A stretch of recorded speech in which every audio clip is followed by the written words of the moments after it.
now. Wonderful. Hello and welcome to the Mango Publishing Heart Wisdom panel. It is so good to see all of you. Welcome, welcome. Today is an incredibly special time for us. We are celebrating Conari Press. And before we officially launch into that celebration, one of our wonderful authors, Sue, is going to just offer us a few moment or two of meditation. Hey, Sue. Okay, thank you. If you feel comfortable, close your eyes and just be with yourself in whatever way feels right for you for 2 nice breaths.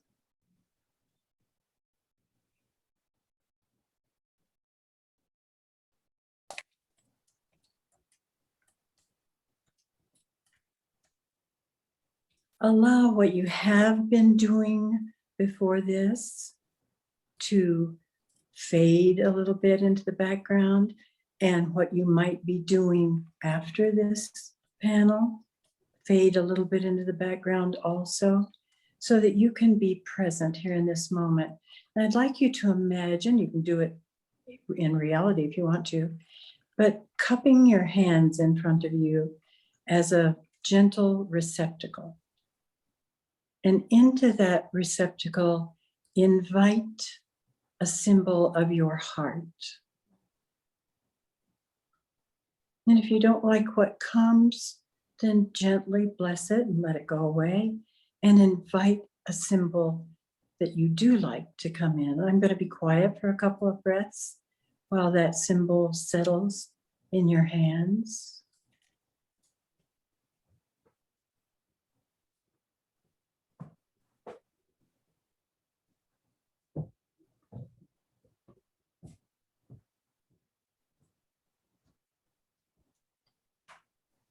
Notice what it feels like to hold your heart gently.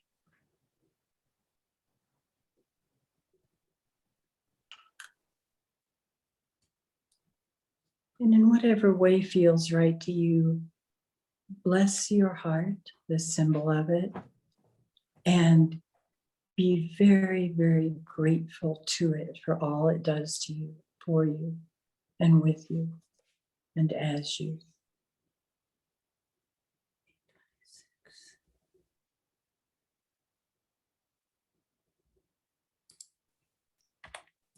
Gently bring your hands to your heart and allow that symbol to absorb, to be embodied by you. May you be well. May you radiate love. May you live gently with yourself and with others. Thank you. Oh, Sue, thank you. You're welcome. It's beautiful. Welcome again to the Mango Publishing Heart Wisdom panel. I'm Sherry Reichert-Ballou, author of Say It Now, 33 Creative Ways to Say I Love You to the most important people in your life. And we are hosting these panels every single Wednesday. Brenda and I started them way back at the start of the pandemic. And again, today is such a special day. And we have Brenda Knight, who is the Mango Publishing publisher. And Brenda, I'm going to turn it over to you to introduce our incredibly special guests today. Yes, thank you so much. And I'm thrilled about today. And, you know, when Thanksgiving rolls around, like my mind goes back to Conari Press in my early days, because I always loved Thanksgiving, but I hadn't really connected like gratitude to it enough until I learned from Mary Jane Ryan and the authors to incorporate gratitude in every aspect of your life. And I have to say that I think that Conari Press was sort of on to gratitude before the rest of the world, including Oprah.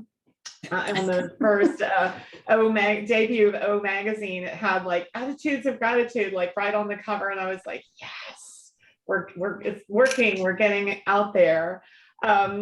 And so I am so grateful for that. And I know that sounds kind of corny, but it's true, because like you know, even when times are really hard, like we're all going through difficult times, I don't know anyone that isn't overwhelmed or has suffered loss, you know, before, during, and after the pandemic. And so it's tough times. And so just being mindful of what you have instead of what you don't have is really just such a rudder for your life, and can really help you navigate.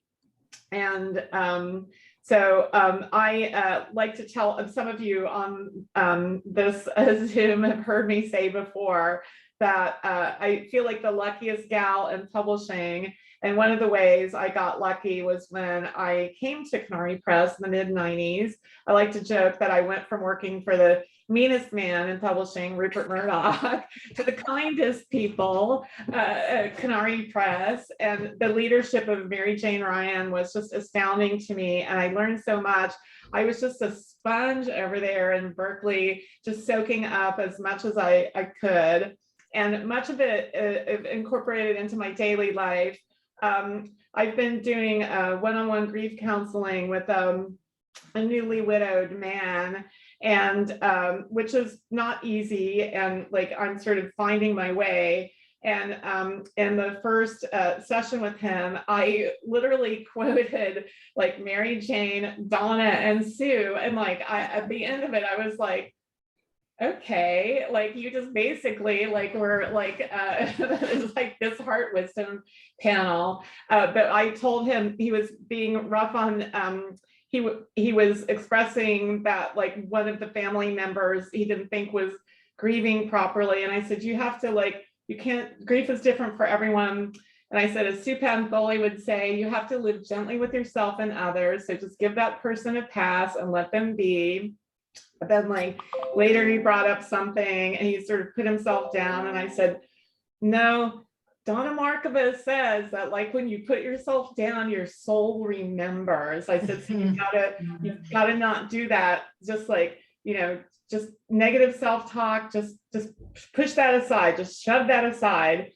And then later he was feeling overwhelmed about the preparations for the memorial and everything. And then I quoted Mary Jane Ryan, and I said, turn your attention to what you have to do now. Don't worry about anything in coming up, because worry never helps. Just turn to what you're doing now, give it all your focus, and when you're done, turn to the next thing. I said, that's what Mary Jane Ryan says. It's basically gotten me through my life. And that like, so actually many of the authors here, I think I even worked in a Judy Ford and said, we're here to love 24/7, 365 period. But like that's just how much the work, your work means to me, all of you. Like, I mean, I take it very seriously. There's major life lessons that have helped me in my life. And so I just want to share that with everyone here.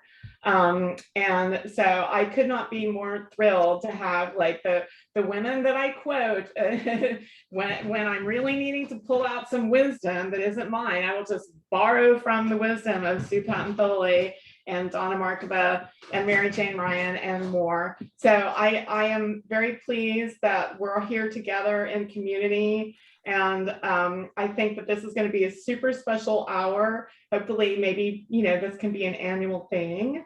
So with that, I'm going to turn back to Sherry to introduce Mary Jane. Oh, thank you, Brenda. Thank you. Mary Jane, hello. Welcome. We are so glad to have you here. And there were so many things that we knew we wanted to hear from you, but I think that the biggest one that so many of us want to know, Mary Jane, is what was your inspiration for Conari? How did you create that? It's an interesting story. It was not my idea. It was my partner, Will Glennon's idea. He said, I want to start a publishing house because I think you're a great editor. And I want to give you a vehicle for you to be able to do your editing. And so that's what happened. And so because I was always a feminist. I've been talking about this a lot recently. I remember that the day I turned 16, I declared I was a woman and no one ever better call me a girl again. And now that I look at 16-year-olds, I think, what? But anyway, so I wanted to do books specifically for women. I found many of you who are on this call. And literally, so the first person we ever published was was Daphne Rose Kingma, and the second person was Dawna Markova, her book No Enemies Within. And then Sue, and then later Maggie and Judy, who are also on this call, and many, many other people. So I'm very, very honored to be here with my beloveds today. One more thing, MJ, is because what you created, and Brenda spoke to this, what you created was very different, right? Can you just say a little bit more about that, it feels to us like that you brought these values. Yes. Yeah, I guess, yes. Our slogan was, and at the time, I mean, come on, this was almost 40 years ago, right? It was 35 years ago. So, because we sold it 20 years ago this year and existed for 14 years before that. So, and our slogan was books that make a difference. And it was long before people talked about making a difference everywhere. And so that's what we were, both of us were radical hippies in the 60s and 70s, and we were wanting to help change the world. And so I think that everything that we published was an extension of that, that desire to help change the world for the better. And so that's why I was interested in publishing the things I did, and why I was interested in running the business the way that at least my part of it that I did. Yeah. Does it just astound you now? I'm projecting here, but like when you look back on what you created and that you were able to bring that vision to life. We were at a very lucky time in history for book publishing. It was when things were expanding. Brenda was mentioning it earlier before everyone got on the call. It was a time in which you could publish anything and we could sell 30,000 copies of anything without trying. That was the minimum amount. And we were selling Sue and Dawna, and Judy, we would sell hundreds and hundreds of thousands of copies of their books, right? Like without even blinking. And so there were more, and there were lots of independents, there were lots of chains, and so it was pre-Amazon, and so it was just a time in which it was much more possible than it is now. I'm very grateful to be out of the business now. I have nothing but admiration for Chris and Brenda and all of those who stay in and do it, because it's not an easy road at this point. Foolish as we are. But with great ideas that I would never have about how to optimize where you are, where we are right now in time. But I think that honestly, not to bring people down, but I feel like the hardest thing for me to go through this time now is to see how little progress we've actually made. There was a time in which I felt like, oh, look at the impact we're having about being more loving and kind and grateful and all those qualities. And it feels like there's so many cracks that have been revealed over the last 5-6 years, right? And so that's disheartening. But I think that all we can do is continue to be the forces for, as Dawna said, for lifting up and positivity and kindness. So. Yeah. Well, and I grew up with all of these books, right? And to be now surrounded by the amazing collection of Mango, and I do see the other side as well, right? I see people who have for the past decade been impacted by the love, by the gratitude, by the joy, by the presence that all of you have brought. So No question that that's also true. No question. It's just, there's a, the forces of darkness and the forces of light are at great war right now. Exactly, exactly. So Sherry, I want to say something if I could. Of course, jump on in. Okay. I just, because it feels so true for me in this particular moment. And I see Christopher's face and certainly Mary Jane and Brenda. There is a quote from a physicist, a Nobel physicist whose name is Niels Bohr. And it feels so appropriate right now. And the quote is that the opposite of a fact is a falsehood. But the opposite of one profound truth may very well be another profound truth. Mm-hmm. And in my experience, in this particular time, this particular moment, even when there's somebody who's blaring across the television that he can kill another senator and it doesn't mean anything. Conari stood for, and Mango continues to stand for, what are the profound truths that can lift us up and balance the rest of what is going on. It is a profound truth that we are in a time of, choose your word, I'll say craziness, because that's what it seems like it is to me. So I just want to honor that in Mary Jane, always you have been the person that said to me, what is profoundly true for you and how can I support you putting it out in the world? Christopher said that to me in a different way, but said that to me. Certainly Brenda has said that to me. So I just want to bow to that. And I know it is challenging times, believe me, I know that. But I want to bow to the profound truth Conari has been. It has not been just another publisher. Thank you. Yeah. And Thank you I'd so like much. to speak to that too. If I was just in the shower today and it came to me that I liken Conari and kindness go together for me. I was a newbie, and when Mary Jane took me into the fold, and certainly had never published anything in my life before, and the teachings that we authors taught were lived in my experience at Conari. One of the things I was thinking about is, I can't remember what the topic was, but we had a misunderstanding once, and Mary Jane was so incredibly present to our concerns. And I remember she came actually down to where our daughter was getting married. And you remember that, Mary Jane?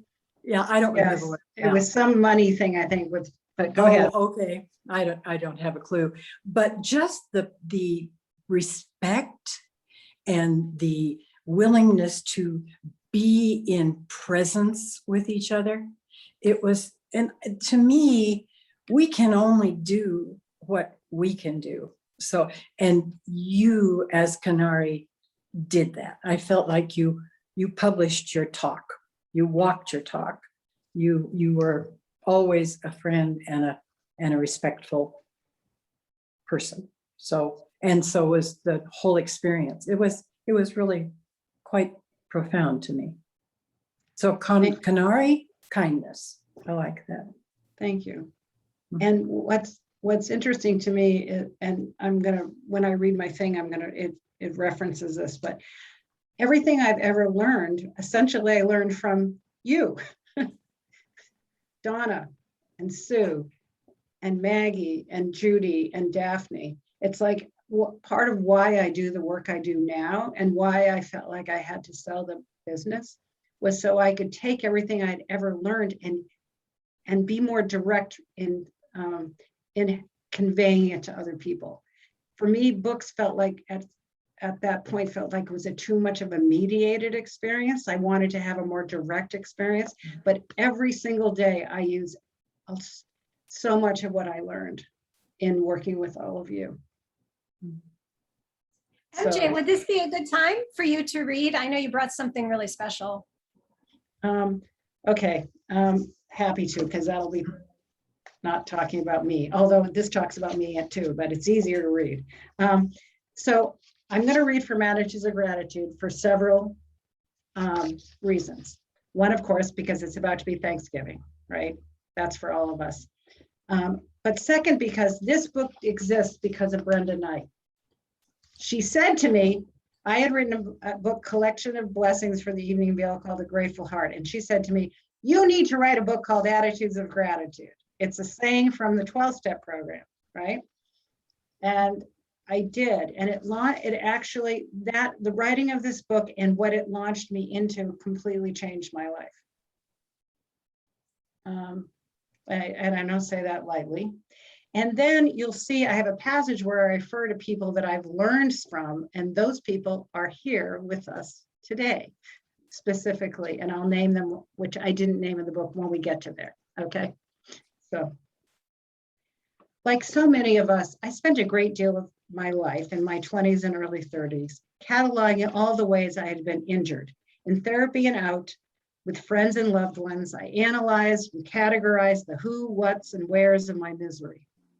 I was a confirmed pessimist, always able to see the dark side of anything and everything. My belief was that life was hard and disaster was looming around every corner. If things were going well, it was only a matter of time before they would take a turn for the worse. Despite life's difficulties, however, it was my responsibility to do all the good I could do and become the best person I could be. If I thought about gratitude at all, it was only to take a moment to give thanks for a few people in my life who had helped me feel loved. Gradually, things changed for me. I can't point to a single event, a life-changing moment, when my attitude suddenly transformed. Rather, slowly, as I came to understand my wounding better and began to heal, I started to notice the dearth of positive emotions in my life. I wasn't so miserable, worried, or alone anymore, but I knew precious little about joy, happiness, optimism, faith, and trust. So I began to study these emotions. I was always a good student. Give me something to study and I'll figure it out. So I adopted certain people, and I was referring here specifically to Dawna and Sue. So I adopted certain people who seemed to naturally radiate happiness as my teachers of optimism, or what Dawna would say, positivism and joyfulness. One of the things I noticed about them is that they all had a profound sense of gratitude that seemed to flow uninhibitedly. I don't want to say that word, you know what I mean. Investigating further, I discovered that each of them had experienced at least a difficult life, as if not more challenging than I had. But my teachers consciously chose to adopt certain attitudes, such as gratitude, that led them to greater happiness. That's when I learned you don't have to be saddled for life with the mental attitudes you adopted in early childhood or learned from your family. All of us are free to change our minds, and as we change our minds, our experience will also change. So I set out on a course to be more grateful, joyful, and hopeful. And the result of this course is this book. So I bow in great gratitude to my teachers of joyfulness and gratitude, Dawna and Sue. Thank you, my dear. I've always said that you were a midwife to the life that I didn't know that I wanted, but loved when I had. Mm.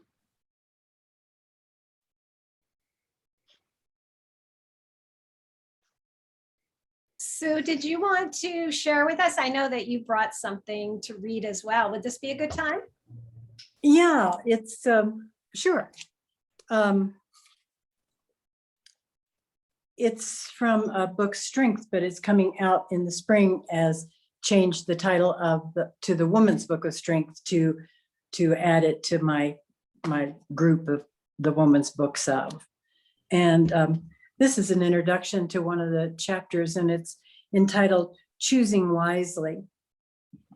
Choice is perhaps our most vital freedom. We sometimes start the sentence with given a choice. In reality, almost every waking moment offers myriad choices. Many are small and inconsequential, whereas others are life-changing. Together, all choices create the pattern of your life, revealing how your life is trending. Choice is a blessing.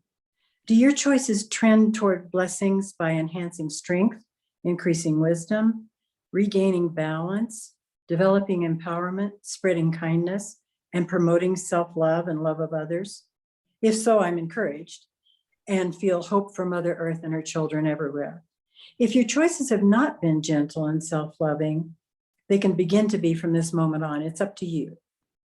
As you're well aware of by now, I have a couple of favorite soapboxes from which I write and increasingly live. And that's the joy of getting old. You get to increasingly live what you've taught. One is the yearning for the feminine and masculine qualities and power to come into balance and harmony within all people in the world. The other is the belief that loving ourselves into wholeness and closer to holiness is our soul's task. Doing so allows us to be open-hearted and able to share our innate wisdom and kindness with others in the world. Choice is your power point. You can choose to embrace and act from your intrinsic feminine qualities. Very importantly, choose to love yourself. Self-loving people express and elevate heart energy, create balance, and abet healing. The Buddha is reported to have said, if you truly loved yourself, you could never hurt another. And I have found, I was just pondering about this because I am old. I love it, actually. I really, really love it. But I was thinking that I have been given enough years to be able to actually embody what I have longed for. And for the most part, I'm pretty consistently self-loving. And it makes life so much better and so much richer and so much happier. Mhm. So Sue, I have to tell a story about your books because it's one of the things I remember and I laugh every single time that I think of it. Okay. So Sue had done a book called The Courage to Be Yourself, which did really, really well, right? And it was a book for women, just like most of our books were, and so it had done enormously well. So Julie Bennett, who's another person who most of you know who know Conari, had this idea, let's do this women's book of meditations. This is when meditation books were hot. And it was going to call it the Woman's Book of Courage. Okay, so we got all excited about it, and we know this is going to. So we go to the sales conference at Publishers Group West, and I'm presenting this book, and I'm saying this is going to just fly out of the stores. You're going to sell so many of these. We're all going to be just ecstatically happy. And the head of sales is this guy, and he goes, "A woman's book of courage. I don't get it." And I'm like, that's okay. It's not for you. It's not for you. All you have to do is get it out there to the women who are going to buy this thing in droves. And sure enough, I think he sold 500,000 copies. And yes, it was Gary. And while we're on that topic, ditto for Wonderful Ways to Love a Child. I had to, which one of Judy's first book, I had to twist those guys' arm at Publishers in West that once again we had come up with something that would actually sell in great quantities, and it did, and of course it did. So anyway, that's my funny story about your series.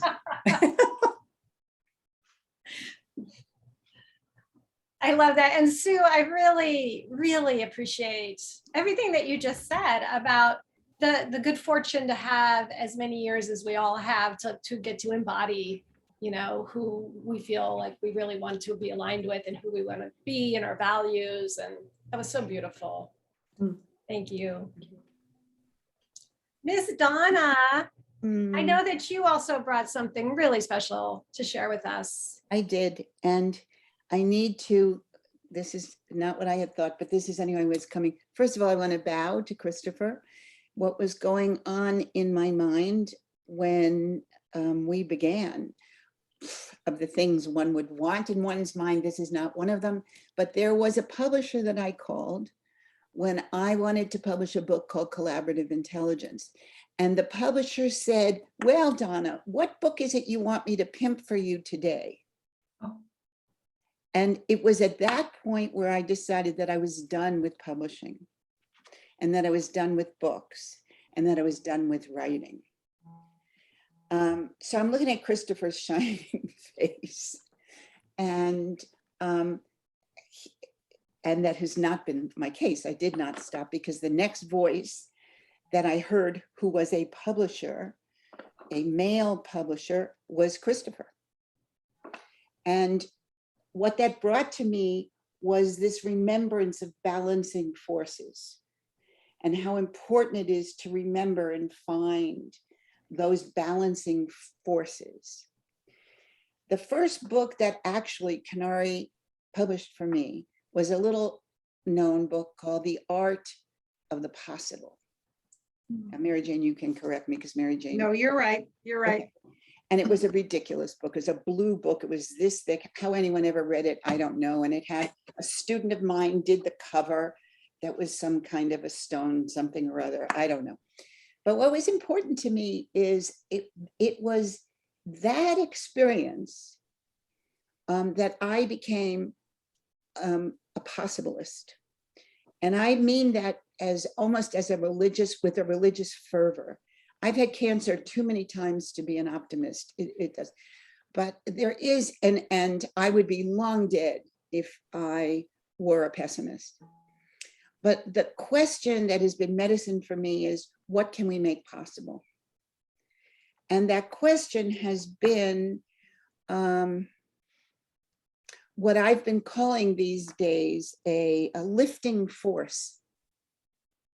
Because I am so aware, I do pay attention to the news, and I am so aware of the other profound truth, the forces that are splitting us and pulling us down. And even as I say that, I can hear in the background my husband's composing on the piano, and the music, and music for me has been a lifting force.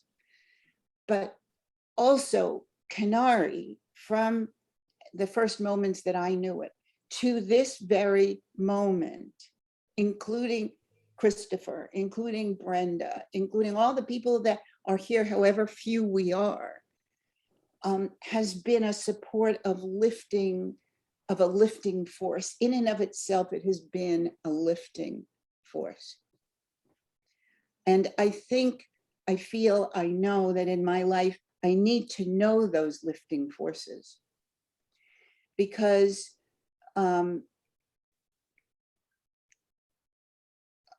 what I was going to say is because they lead me forward. And they lead me forward sometimes on what do you call that, on a seesaw that's right in the middle, that middle place that leads me beyond either or, and leads me to find balance again and again and again. And like Sue, I am old. I am. And I'm going to be 80 in a very, very short period of time. And I need to know how wonder can become an art form. And I need to know how I can cultivate and nurture myself and others through this art form of possibilism, and how I can be a lifting force, and how I can cultivate and support the lifting force that you all are being in this moment. So what I want to share, I'm sure that was a minute, I'm sure but nonetheless, what I want to share is a poem that I wrote at another moment like this one in my life.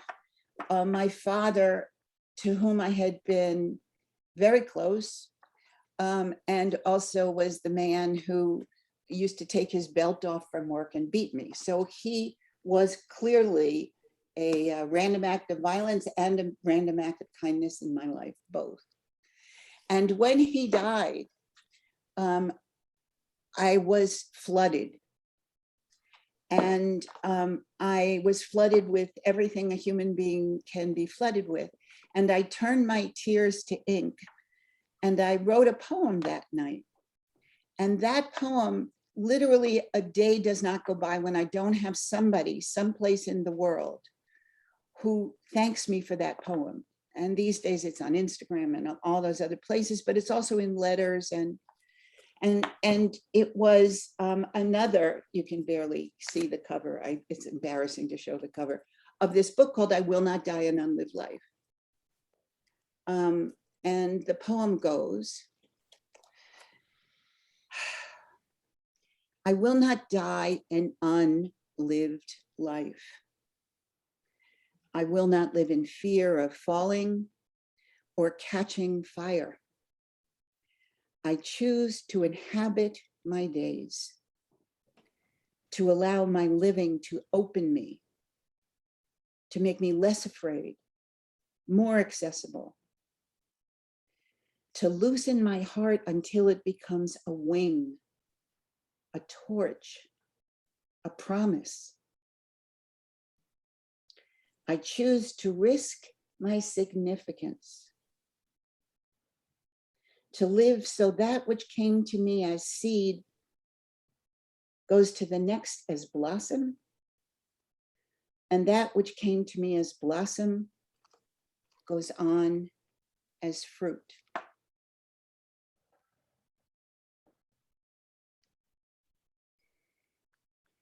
And that poem seeded the book that Brenda and Christopher midwifed into the world called Living a Loved Life.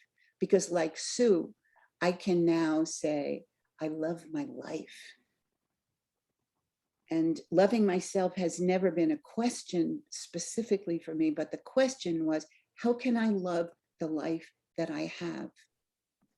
Since it has been challenged so many times by cancer and other things, how can I love the moments that I have? And that has become a wondering, that question.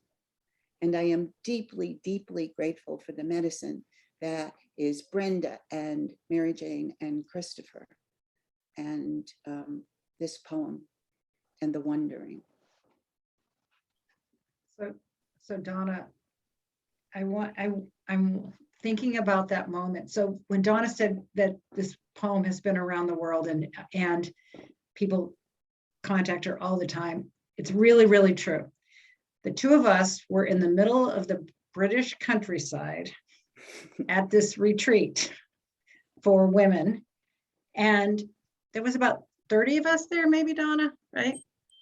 And all of us, and we were doing whatever we were doing. And all of a sudden, this beautiful African woman stands up and says, I must read a poem. And she reads that poem. She reads Dawna's poem. And Dawna stands up and says, I wrote that. And here we were across however many thousand, I'm terrible at geography, how many thousands of miles, but amazing moment of connection. That poem has touched so many people's lives and so many hearts.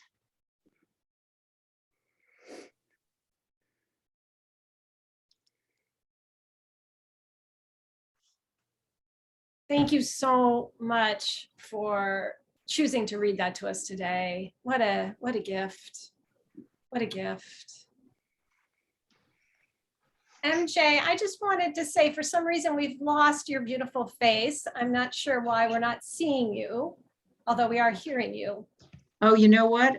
That says my video has died or something. Oh.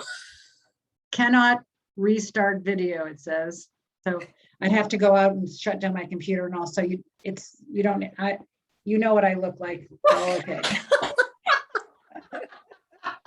All right. Well, we were lucky we had you, visually for as long as we did, but you'll stay with us by audio, right? Yes, I'm here. I'm just This is better for me. As the midwife, I always wanted to be behind the scenes. I so do. it's just It's fine. true. She never likes to be seen. Yeah, exactly. And so the camera died on purpose. You did it. You did it, Mary Jane. I wanted to see, we have a lot of wonderful, beautiful faces here. And I just wanted to open it up to see if there was anyone who had any comments or questions for our authors.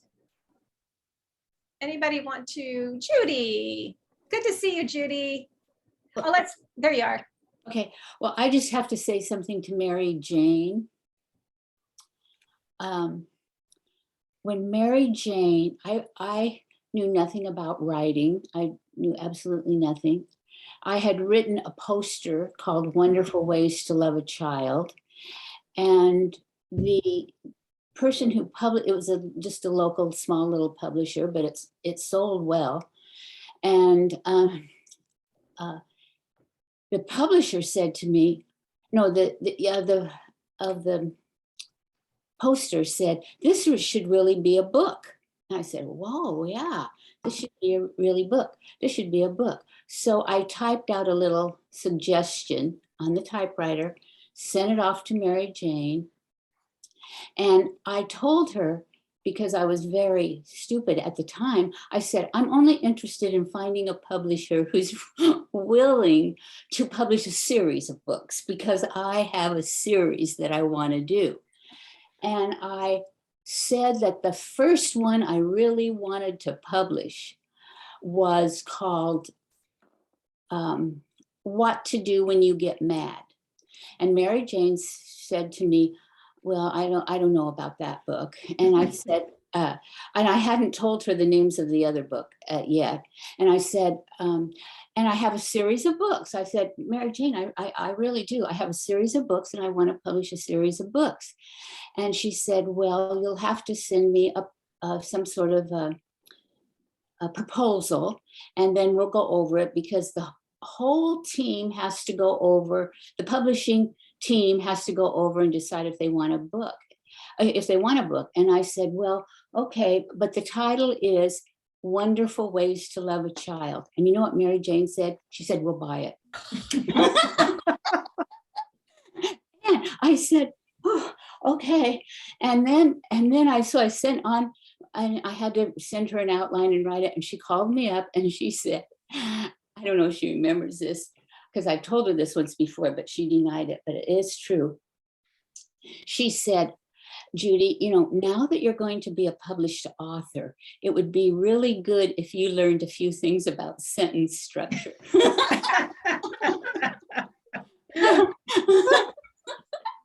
And I will tell you that Mary Jane is a very good editor, very good editor. She made my words sing. It's really good. And the thing that Mary Jane did that I'm very touched by that Mary Jane took me under her wing, is that my book, Wonderful Ways to Love a Child, is not a sophisticated book.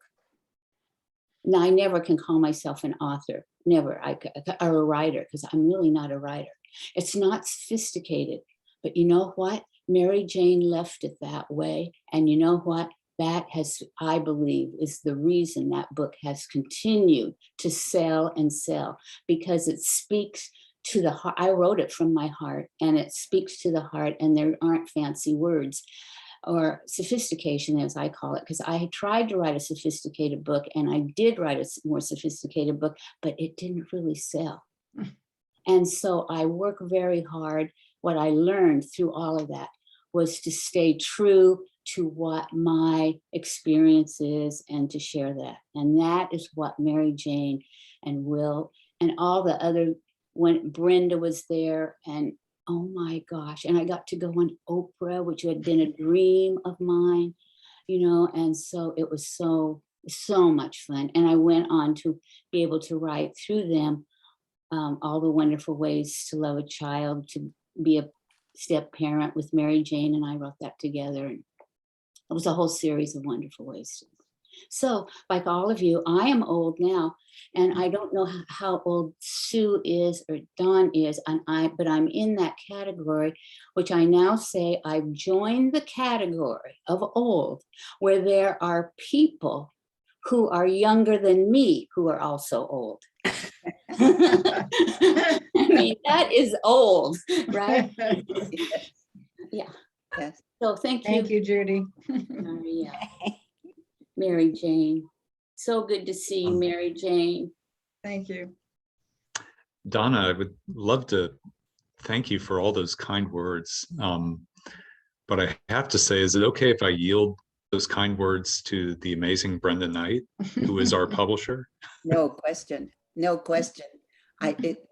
Brenda is in the place in my mind where there are no titles. She's a beloved, and I'm sorry. No, I no. don't get titles anymore. I've forgotten them. They as I get older, things I need to Oh, forget. no. You're a midwife too, Christopher. So I'm learning from Brenda. Book doula. doula. There we go. Yeah. So Brenda, I am wondering, you've been kind of quiet since we started and I'm ready to hear from you again. So what are you thinking through all of this? You know, here we are 45 minutes into the hour. What's going on for you? Well, you know, I feel like Conari, similarly to what Dawna and the others have said, I feel like the legacy of Conari is important, and actually maybe more important now than ever. You know, kindness and gratitude and generosity and mindfulness and so many of those things. Like somehow, like in this crazy world of social media and disinformation and Rupert Murdoch's Fox News, like, you know, people have gotten away from, like, you know, the human values of like simple kindness and things like that. So I'm really hoping that all of this agita, or whatever you want to call it, you know, it actually means that, like, after this, there will be another wave of kindness and generosity and like human to human contact, like when it's safe, like post-pandemic, that like we can hold hands, like we can hug each other, we can just be human together. I'm fervently hoping for that, because I do think things are cyclical. I feel like I've witnessed even like some publishing cycles. And so, like, you know, there's been a whole lot of weirdness. So maybe we're coming up on a whole lot of wonderfulness, and like we'll have the books, we'll have the authors, we'll have the wise people to remind people of how to be. May that be so, as Dawna would say. Yes. That was beautiful, Brenda. Beautifully said. Mhm. And I think it's one of the reasons that I'm so grateful that we have, albeit it's a small circle, but this circle has, I feel, so powerful, and that the ripples from all of these, I mean, we're talking to just a handful of amazing, incredible, you know, titans of this industry. And it's really beautiful to think that, like you're all saying, even when you're not even thinking about it, people are being moved by your books. People are being moved to kindness and moved to love.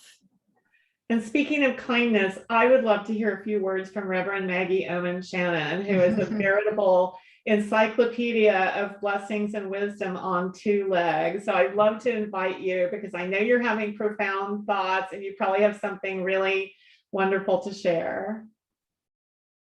Well, I'm feeling very moved as well, and so grateful to be a part of, you know, this lineage that was created by MJ so many years ago, and so grateful to her for really making my dream come true. I had wanted to be an author from the age of 12. I still have the handwritten essay where I say that, and she made my dream come true. And Brenda, you've let me continue to bring that dream forward. And what an incredible privilege it is. You know, I guess what I'm thinking is that not only has the work been, you know, a gift to the readers, but also your work has been a direct gift to all of us authors, because you really enabled us to step into, you know, our purpose, our dreams, and our hopes, and to give us a voice is such an incredible gift. So I feel so grateful to you and to MJ and to Chris, and just to be a part of, you know, this generation of wonderful, compassionate, and purpose-driven writers. It is needed in the world, and thank you. Thank you for letting me be a part of it. Oh, you're very welcome. And I think I only learned today, like the word for what I am in terms of like wanting to work with authors and help them bring forward their wisdom into the world. I guess I'm a possibilist. Absolutely. Absolutely. Yes. You're also one of the most creative people I've ever met in my entire life. Yes. Magically creative, Thank you. incredibly magically creative. Yeah. Nice to hear. Thank you. I know who to hang out with.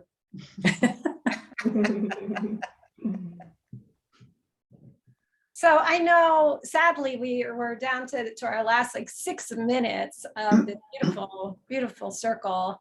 And I would just love to hear from MJ and Sue and Dawna before we go, just have some final thoughts on, I know this is a big question, but just like where you feel your biggest contribution has been, you know, your legacy, if you will, and what you see in that. Whoever wants to jump in first. I think mine's simple because it's what people have been talking about. It's just the privilege and honor that I had to midwife these books into being, and that then went on to have impact in the world. Certainly that I never, ever, ever took that for granted, even one day, that I always felt it was a great honor to be the midwife. And interesting, now I midwife companies that are starting, women-owned companies. So it's another form of, I think of it as a similar thing, which is to help bring forth what is inside somebody who's trying to have a positive impact on the world. So I continue to have that as my legacy, I guess. Oh, thank you, MJ. That's beautiful. I don't really know. I don't really know what my legacy is. I do. Okay. You were the first person that ever taught or wrote about self-compassion, which is now, an entire science. Like me about gratitude, that the science caught up to you, and all this stuff by Kristen Neff now about the power of self-compassion, and it's been a huge takeoff in the mindfulness community and stuff. That you were the mother, grandmother, priestess that started that. Well, that makes me tearful. Thank you so much.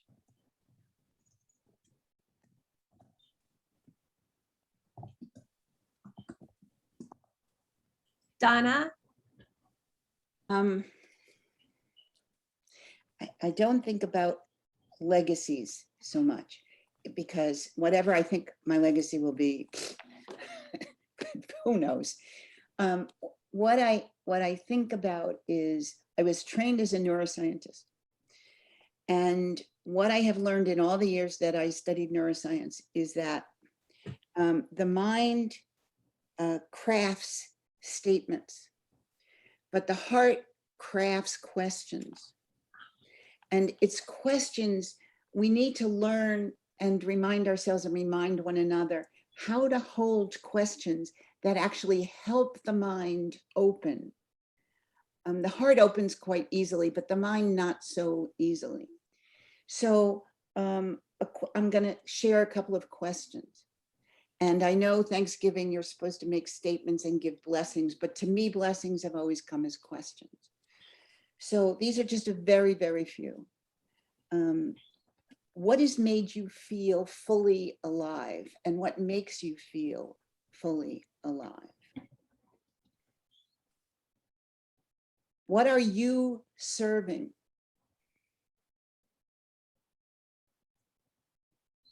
When have you taken a great personal risk that moved you forward? What major challenges have grown you as a person? Who has blessed your future? What's unfinished for you to give? And my new favorite, what are the lifting forces in your life right now?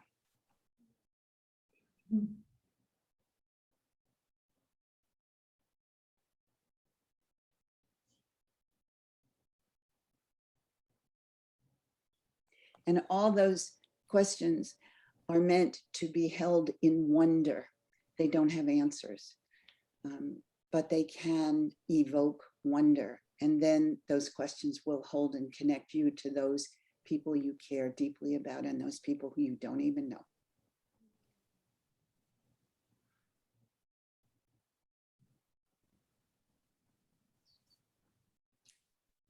Thank you, Dawna. Thank you. Brenda, did you want to share any of your own thoughts about contribution, lasting contribution? You know, I'm a little Dawna-like in that I don't think about my personal legacy, but every once in a while it will occur to me that I might have acquired like close to 1,000 books.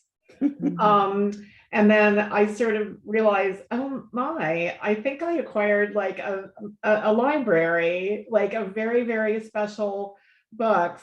And so that sort of put the idea in my head that like at some point I want to literally have like, you know, that little library.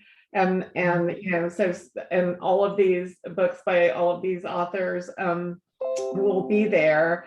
But you know, so I just really see myself as like a vessel or something, or like from, you know, like wisdom doesn't come from me, it comes through me. Like, you know, I help I guess midwife and doula it into the world. And that takes me back to what I said earlier. I feel like I'm the luckiest gal in publishing.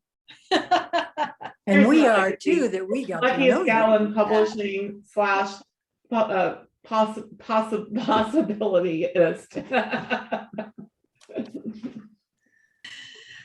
The word privilege just dropped into my mind when you were speaking. Like what a huge gift and privilege to be here in this moment with all of you, you know, and what a gift that each of you, and I'm looking at all of you, all of your faces I can see, and even those who don't have their video on, like that you show up and you make a difference, each of us. And today we're celebrating the Conari authors, and we're celebrating Brenda and Christopher and everyone else from Mango Publishing. But also I just want to say, like, you all make such a difference. And I thank all of you for showing up and helping us to celebrate these beautiful, wonderful authors, but also that you leave here, and I know that you take kindness with you, and I know that you take compassion and you take love, and we need it. We need all of it that we can get. And so thank you for being here today. Extra special thank you to MJ and Sue and Dawna and Brenda for being our amazing guests. And we're here every Wednesday. Please come back. Thank you, Sherry. Thank you, Sherry. Thank you. Mahalo nui loa. And happy Thanksgiving. Yes, yes.